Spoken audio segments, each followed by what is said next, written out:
By Tuesday, Walter was in bed with the flu. Clara insisted on calling the doctor to find out what it was, though Walter knew it was the flu.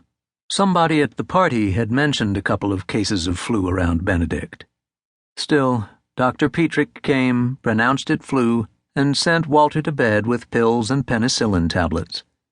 Clara stayed for a few minutes and briskly assembled around him everything he would need: cigarettes and matches, books, a glass of water, and Kleenex. "Thanks, honey, thanks a lot," Walter said for everything she did for him. Walter felt he was inconveniencing her, that she was grimly doing a duty in trying to make him comfortable. On the rare occasions when he fell ill, he felt as constrained with her as he would have felt with a total stranger. He was glad when she finally went off to work. He knew that she wouldn't call all day, that she would probably even sit downstairs reading the evening paper tonight before she came up to see how he was. That evening, he couldn't force down even the bouillon that Claudia made for him. He had acquired a flaming soreness in his nasal passage, and smoking was impossible. The pills made him drowse, and in the intervals when he was awake, a depression settled on his mind like a black and heavy atmosphere. He asked himself how he had come to be where he was, waiting for a woman he believed himself in love with to come home, a woman who would not even lay her hand on his forehead. He asked himself why he hadn't pushed Dick a little harder about getting out of the firm in the fall instead of the first of the year.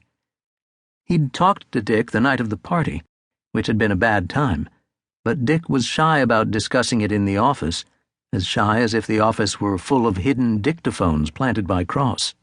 Walter wondered if he'd finally have to get out by himself. But even in his feverish anger, he realized that he needed Dick's partnership. The kind of office they had in mind would take two men to run, and Dick, as a working partner, had some virtues that were hard to find. When Clara came home, she said, "Are you feeling any better? What's your temperature?" He knew his temperature because Claudia had taken it that afternoon. It was 103 degrees. "Not bad," he said. "I'm feeling better." "Good."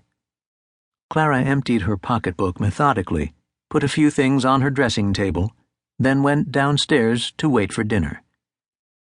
Walter closed his eyes and tried to think of something besides Clara sitting in the living room listening to the radio and reading the evening paper. He played a game he played sometimes on the brink of sleep at night, or on the brink of waking in the morning. He imagined a newspaper spread before him, and he let his eyes sweep rapidly over the first sentences of every story. "Today in Gibraltar, in the presence of foreign secretaries, Humpty-Dumpty-Dump, a new bilateral reciprocal agreement was signed by President Mugwump of Blots. Wife says, 'He destroyed my love. I had to save my child.'